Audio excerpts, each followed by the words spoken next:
एक छोटा सा गांव था जहां 4 दोस्त रहते थे, आरव, सोना, पीयूष और नीलू। छुट्टियों की शामों में ये चारों अक्सर खेलते खेलते गांव के पास वाले जंगल तक पहुंच जाते थे। जंगल तो सुंदर था, लेकिन उसके बीचों बीच एक छोटा पुराना लकड़ी का घर था जिसे सब हंसता हुआ घर कहते थे। कहते थे कि रात होते ही उस घर से खिलखिलाहट की आवाज आती है। एक दिन बच्चों ने हिम्मत करके उस घर को पास से देखने का फैसला किया। सूरज ढल रहा था, हवा ठंडी थी और पत्ते सरसराहट की आवाज कर रहे थे। बच्चे डर भी रहे थे पर उत्साह भी था। जैसे ही वे घर के दरवाजे के पास पहुंचे, अचानक हवा का एक हल्का झोंका आया और दरवाजा खुद ब खुद किर्र की आवाज के साथ खुल गया। बच्चे एक दूसरे का हाथ पकड़कर अंदर चले गए। अंदर धूल उड़ रही थी, पर दीवारों पर रंग बिरंगी पेंटिंग्स टंगी थी, हंसते हुए जानवर, मुस्कुराती हुई चिड़िया और चमकते तारे।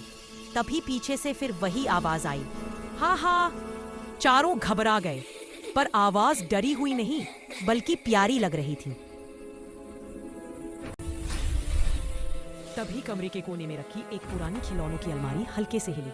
बच्चों ने धीरे धीरे आगे बढ़कर अलमारी खोली और जैसे ही दरवाजा खुला, एक छोटा गोल मटोल लकड़ी का खिलौना जोकर बाहर गिरा।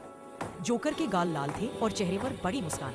अचानक जोकर के अंदर से फिर वही हंसी की आवाज आई, लेकिन इस बार हंसी परेशान नहीं बल्कि दोस्ताना थी।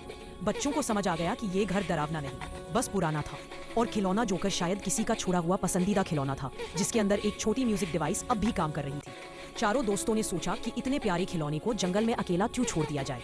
वे जोकर को लेकर बाहर आए और घर वापस जाते समय उन्होंने जंगल की हवा को हल्का खुशनुमा महसूस किया।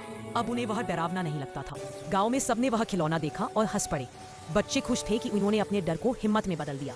उस दिन के बाद हंसता हुआ घर किसी को भी डरावना नहीं लगा, क्योंकि बच्चों की बहादुरी ने उस छोटे घर की सच्चाई सबके सामने ला दी थी। Subscribe to this channel.